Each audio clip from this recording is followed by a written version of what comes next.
है। दूसरी बार मास्क ना लगाने पर 10,000 रुपए जुर्माना रखा गया है। पूरा दिन सड़कों पर वसूली चल रही है। ठीक है, आपने अपनी तरफ से वसूली कार्यक्रम शुरू कर दिया है, लेकिन अस्पताल में बेड ना मिलने पर सरकार पर कितना जुर्माना होना चाहिए?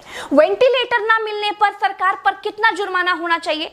कोरोना टेस्ट ना होने पर सरकार पर कितना जुर्माना होना चाहिए? शमशान में मुर्दा जलाने के लिए लकड़ियां ना होने पर सरकार पर कितना जुर्माना होना चाहिए? शमशानों में दिन दिन भर मुर्दा जलाने की वेटिंग के लिए सरकार पर कितना जुर्माना होना चाहिए?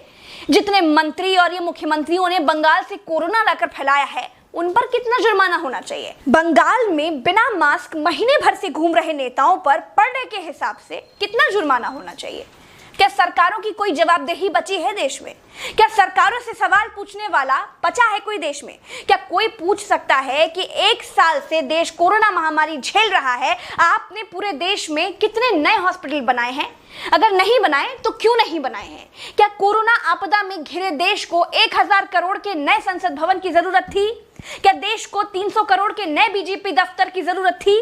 क्या देश को तत्काल 1100 करोड़ के राम मंदिर की आवश्यकता थी?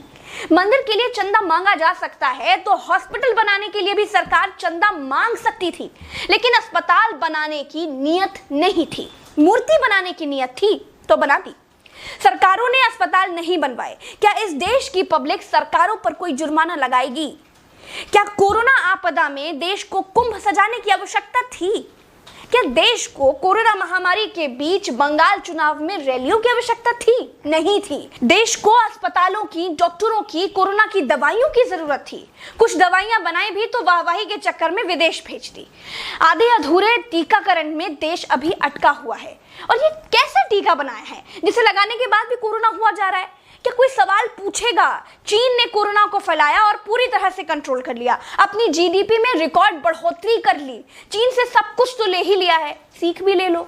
देश में सब आत्ममुग्धता के शिकार हैं। सबको अपनी अपनी तारीफ चाहिए। कुछ ने तारीफ के लिए तो फौज पाल रखी है, और जिनका मन फौज से भी नहीं भरता है, उन्होंने तारीफ के लिए सूचना और जनसंपर्क विभाग बना दिए हैं।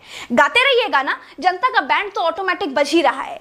जिनके अगल बगल से कोरोना से लाशें नहीं उठी है ना, वो मेरी बात को नहीं समझ पाएंगे। जो कोरोना की पीड़ा से गुजरे हैं, जिन्होंने कोरोना से मरे हुए लोगों को शमशान में जलते देखा है, जिन्होंने कतार में लंबी लाशें देखी हैं, वो जान जाएंगे कि मैं क्या कह रही हूं और क्यों कह रही हूं। चलते हैं। राम राम, जय हिंद, दुआ सलाम।